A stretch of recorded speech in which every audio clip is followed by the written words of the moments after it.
The Blasphemy of Tyranny, Why Oppression of Imago Dei is Cosmic Treason Against God, a Theological Foundation for Human Liberation and the End of Global Poverty. Welcome to The Voice of Sovereignty, the podcast where we explore the foundations of human freedom and dignity. Today, we are tackling a subject that will challenge everything you think you know about tyranny, theology, and the sacred nature of human beings. Let me ask you a question that might seem strange at first. What is the worst form of blasphemy? Most people would say taking God's name in vain, or perhaps denying God's existence, maybe defacing a church or desecrating something holy. But I want to propose something far more radical, something that the Hebrew prophets understood, that Jesus demonstrated, and that has been largely forgotten by modern religion. The worst form of blasphemy is oppressing human beings. I know that sounds provocative, but stay with me, because once you understand this principle, you'll never see tyranny, poverty, or human suffering the same way again. Let's start at the very beginning, literally. Genesis chapter 1, verse 27. So God created mankind in his own image. In the image of God he created them. This isn't poetry. This isn't a metaphor. This is the most revolutionary statement in human history. Every single human being, regardless of race, nationality, social status, education level, or any other characteristic, carries within them the Imago Dei, the image of God. Not some humans, not the chosen few, not the powerful or the wealthy or the educated, every single person. Now think about what that means.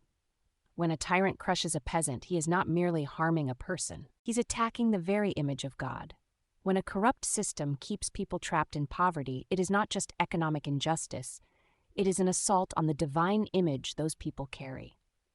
When any human being is treated as less than fully human, whether through slavery, oppression, exploitation, or systematic degradation, the perpetrator is not just committing a crime against humanity, they are committing blasphemy against God himself.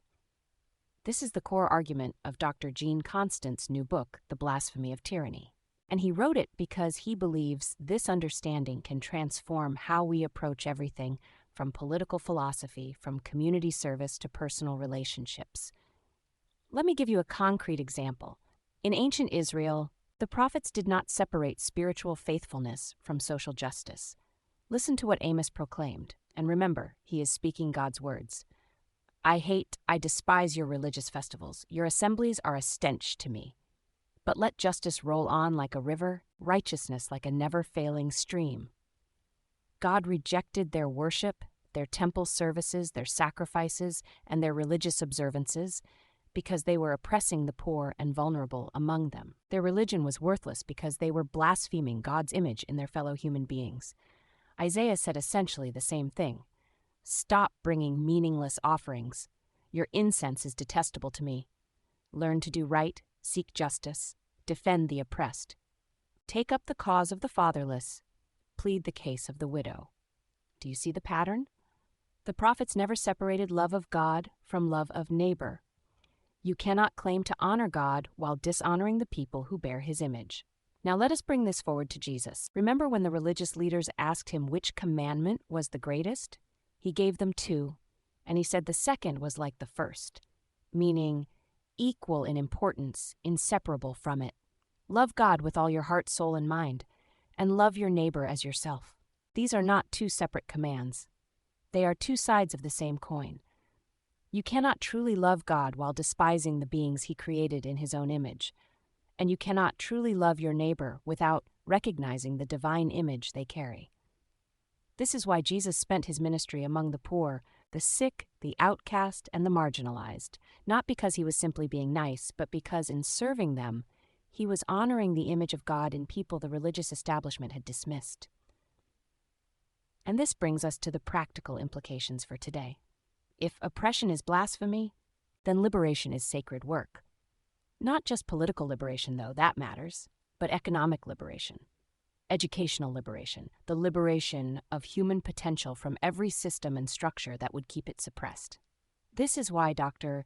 Constant founded Global Sovereign University with the mission, building a bridge to freedom through education, not handouts. Dr. Constant has seen firsthand how poverty traps people not just economically, but spiritually and psychologically. When someone has been told their whole life that they are worthless, that they do not matter, that they will never amount to anything, that is not just discouragement. That is blasphemy being spoken over a human being made in God's image. And the answer is not charity that reinforces dependency. The answer is capability, helping people develop the skills and confidence to express the full potential of the image they carry.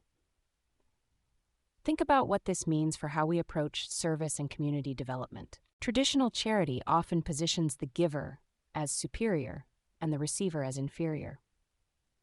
But if we truly understand the Imago Dei, there is no superiority. The retired professional sharing their expertise with a struggling student is not condescending to help someone less worthy. They are honoring the divine image in that student by helping it flourish. And the student is not receiving a handout. They are activating the potential that was always there, the potential that is their birthright as a bearer of God's image. Let me leave you with a challenge. This week, I want you to look at every person you encounter: the barista making your coffee, the homeless person on the corner, the difficult coworker, and the political opponent you disagree with, and consciously remind yourself this person bears the image of God, not metaphorically, not poetically. Actually, how would that change how you treat them? How would that change your posture toward the struggling and the marginalized? Because if we truly believe what Genesis teaches, if we truly accept that every human being carries the Imago Dei, then we cannot remain passive in the face of oppression. We cannot shrug at systems that degrade human dignity. We cannot dismiss the poor as unworthy of our concern. To do so would be blasphemy. The Blasphemy of Tyranny is available now wherever books are sold. In it, I trace this theological argument through scripture, through history, and through practical application for today. It is not just a book about what is wrong with oppression. It is a call to action for everyone who wants to do the sacred work of human liberation.